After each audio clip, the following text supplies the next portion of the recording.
everyone, my name's Christina and I'm a travel specialist for As You Wish Vacations.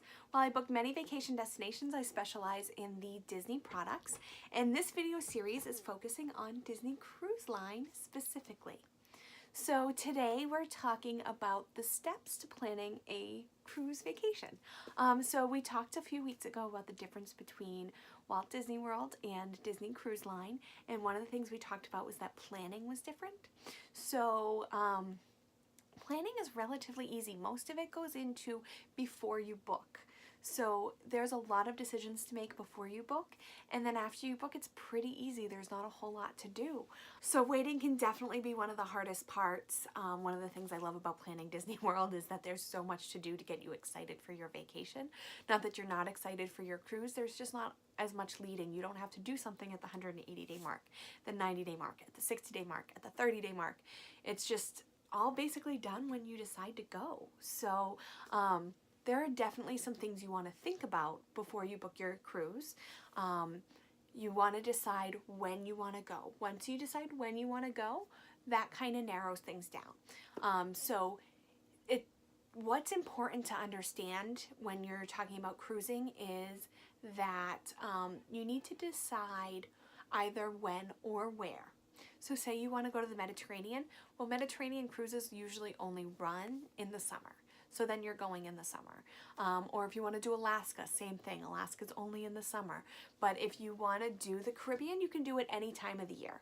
So it's important to know either when, if you're restricted to when you can travel, if you can only travel certain dates, then what destinations are available to you, or if you have a certain destination, what dates. Does that make sense? I know it's confusing, but that's definitely where you want to start when you're planning your Disney cruise. Then you want to decide your length of cruise. So if you have an Alaska in mind, there's really not a whole lot of choices. So that might kind of help you make that determination. But if you're going to the Caribbean, you could do a 3-night, you could do a 4-night, you could do a 5-night, you can do a 7-night, you could do a 10-night. And if you decide you want to go to the Caribbean, do you want to go to the Eastern Caribbean or do you want to go to the Western Caribbean? So that's a lot of the things that this video series is going to focus on as we continue. So we're talking about each of these items as we go. So we'll help you determine those things, but this is kind of the order in which you need to decide them. Once you figure out what cruise you're going on, it might be important to you what ship. So this isn't for a whole lot of people that it's important what ship, but maybe you've gone on the Fantasy and now you want to try one of the original ships.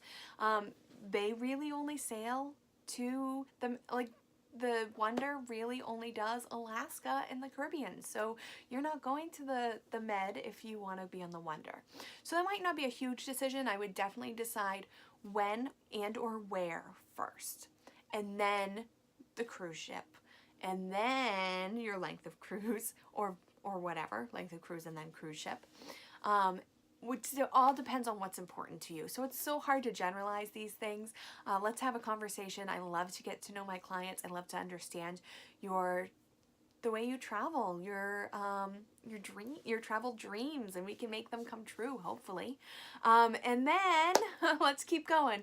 Then you have to choose your stateroom. This is so complicated. There's so many categories that you have to decide, and it's so hard to understand the small differences between them. But that's something I will totally help you navigate. I have studied all of them. I have seen them, so I understand all the differences. I can definitely help you out with that. So you have decided when, you've decided where, you've decided how long, you've decided your ship, and you've decided your stateroom. Once you've chosen your stateroom, so choosing your stateroom's a little difficult. You have to choose your stateroom category. So do you want an inside? Do you want an outside? Do you want a balcony? Do you want a family balcony? Do you want a suite? Do you want concierge? There's so many choices. And once you decide that, you then have to decide where you want it. Do you want it midshift, forward, aft? Do you want it near the nightclubs? Do you want it closer to the pool? Do you want it closer to the lobby? What is going to be what you're doing the most on vacation, and do you want to be close to that? Do you want to be away from the nightclubs because you don't want to be able to hear them? Like, there's so many factors that go into choosing a stateroom, and we'll talk about that in an upcoming video. Then even before you book, you choose your dining time. So if you are booking a little closer to your travel, you might not have a choice in your dining time. There might only be the second seating available, but Disney does do rotational dining, so you have one of two seating times. So you either have the early one and then you go to the show, or you have the show and then the later dinner. So again, we can talk about what's better for your family. You may not have a choice. You can be added to waiting lists. You can get that all taken care of before you go. So those are all the things you need to decide before you book. That's a lot. I know there's going to be a lot of back and forth. We'll figure it out. We'll find the right thing for you. And we'll definitely make your vacation as you wish. Because that's what we're here for, right? That's what we're called. So now let's talk about what happens after you book. After you book, there's really only one other day you need to know. If you are a platinum guest, that's 120 days before your trip. If you're gold, it's 105. If you're silver, silver means you've taken at least one Disney cruise. If you're silver, 90 days in advance. If it's your first cruise, 75 days in advance. So I told you when, now let me tell you what. So that's when you can start your online check-in. And I definitely recommend you start your online check-in at that time, because that's when you get to choose your excursions, your shoreside activities. So the thing that probably goes the fastest and is hardest to get are the cabanas on Castaway Cay. So if you're thinking about Med, this really doesn't matter as much because you don't have to worry about getting your cabana.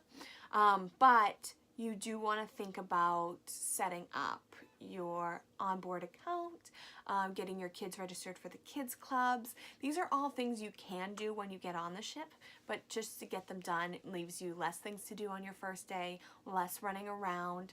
You can book specialty dining, character meets, a lot of different things on that 75, 90, 105, 120 mark, depending on how many cruises you've done.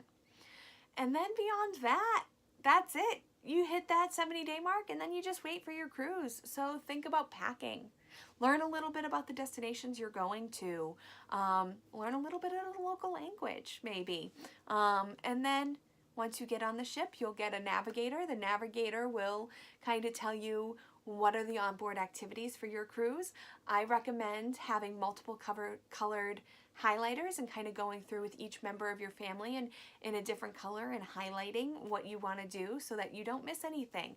You can also download the app. The app only works when you're actually on the cruise, but you can flag all the things you want to do on the app as well, and you'll get reminders and all sorts of fun stuff. And then you guys are ready to cruise. So thank you guys for joining my video. Hopefully you found this helpful. Those are the steps to planning a Disney cruise. Next week we're going to talk about the factors that go into choosing the right cruise for you. So I hope to see you then. Subscribe to my channel so you'll be the first one to know. If you're ready to book your vacation, if you want to talk about what's best for your family, get some real personalized advice, email me, Christina at aywvacations.com. And I hope all of your vacations are exactly as you wish.